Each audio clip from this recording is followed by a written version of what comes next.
crowd is amped up, ready to get this season underway, as are we. Back with more in a minute.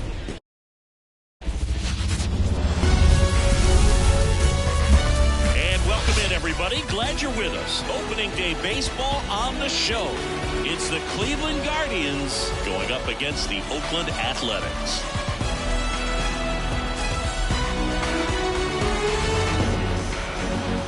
Alongside Chris Singleton, I'm John Schaum. So the Oakland A's were not the postseason last year, but they've made some key additions, and they're among the league favorites now. There's a real hunger around this team, Chris, and with the fan base, they really think they've got a shot to make some noise this year. They do, Boog, and I don't think that's unrealistic. They made some nice moves in the offseason, tried to build up their roster, and now they look primed for a big year. Of course, that's not a guarantee of success. We've seen teams go on big spending sprees in the offseason in the past and just not back it up once the games start, but they look like a real contender to me. First pitch coming your way next.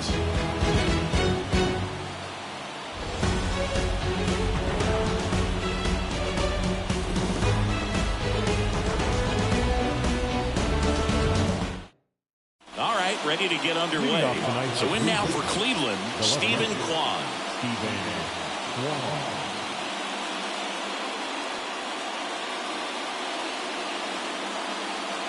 The wind of the pitch. And a foul ball. And a pitch. In for a strike, and it's 0-2. So a pitcher making her major league debut and getting the opening day start. Not something we see very often. No kidding, Boog. And just look around the league here on opening day. You'll see a lot of proven aces getting the start. So they're hoping that that's what she can be for this organization. Someone who can start a bunch of opening days for them in the future as well.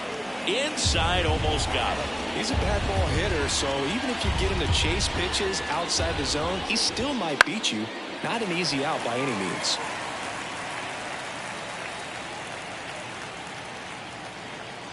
One and two here. Out to short. Diaz tosses to first. One up, one down. Take a look at the lineup. The sluggers in this lineup might not be too happy about the fact that the wind is blowing in today, Chris. Yeah, and you hear pitchers talk about how good it feels when the wind is at their back. And for hitters, you almost feel like beyond just the pitcher coming at you, you've got this other force coming against you. So important to try to get on top of the ball in terms of hitting line drives, maybe really hard ground balls with a good exit velocity that'll get you a base hit, because it's very frustrating. You just hit one on the screws, think it's going to go out of the ballpark, and a guy is camped underneath it in front of the warning track. Pitch is in for a strike. 0-2.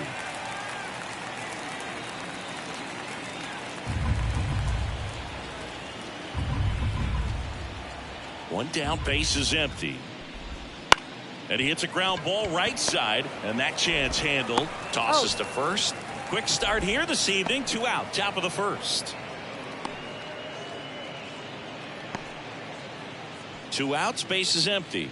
And now it's Josh Naylor. He's a left-handed batter who still comes up with good contact and a good average against left-handed pitchers.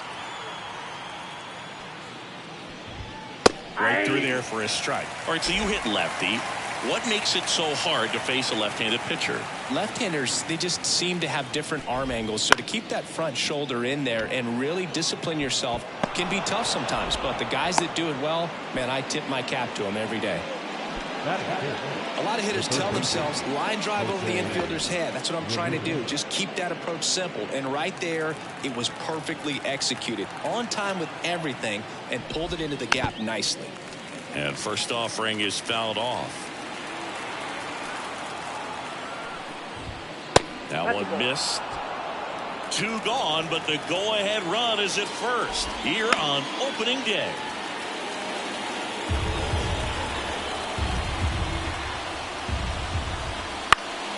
Popped up, foul territory behind the plate.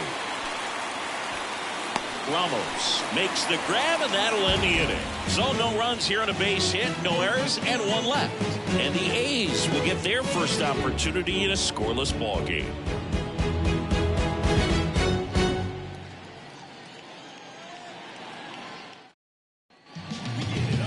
Back in Oakland and on the mound for Cleveland in this one, Tanner Bybee. Well, the key for him usually centers around his ability to command all four of his pitches. I mean, he can get by with three if one isn't working, but it becomes a little tougher to keep hitters guessing, especially when you start to get through the second and third time through the order. So we'll see how he incorporates all of his stuff into this one. Now here is Rivera trying to pick up her first knock in the big leagues. Swing and a miss. 0-1's the count.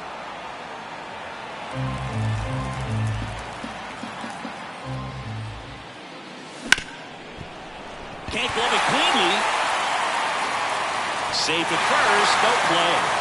We'll see how they score this. Pretty much gifted a leadoff base runner right there. And as an offense, this is where you really want to take advantage. Apply some pressure this inning. Make that error hurt. Sarah Random up next for the A's. Looking for her first big league hit right here. Smash to the left side. Off balance feed. There's one. To first, not in time. Great effort there. The right field, number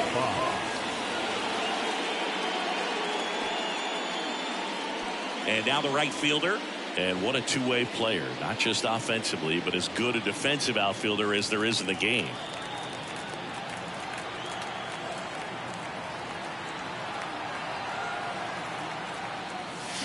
Swing and a miss, and that one missed by a ton. Well, strike one is so critical in a bat like this with a real threat at the plate looking to do damage. 1 ball, 1 and strike. A pitch out, but nothing going on. Random at first, 1 gone.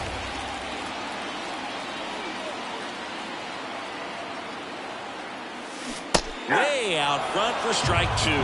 Clearly she was sitting on a fastball right there and just ended up out in front of the slider. Hey, you can't fault her for her commitment.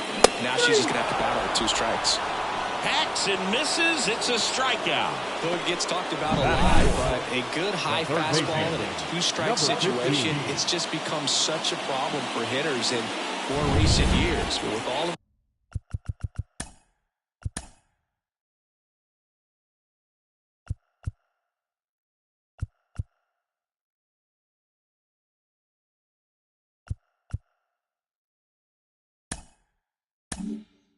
the emphasis by pitchers on developing that spin rate, having a good grip on the baseball, those high fastballs, they kind of look like to the hitter that they're rising, even though they're...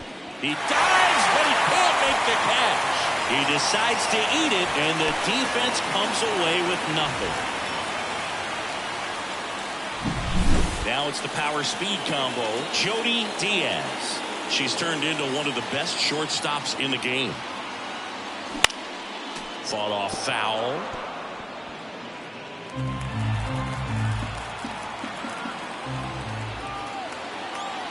And a pitch. And that one fouled off.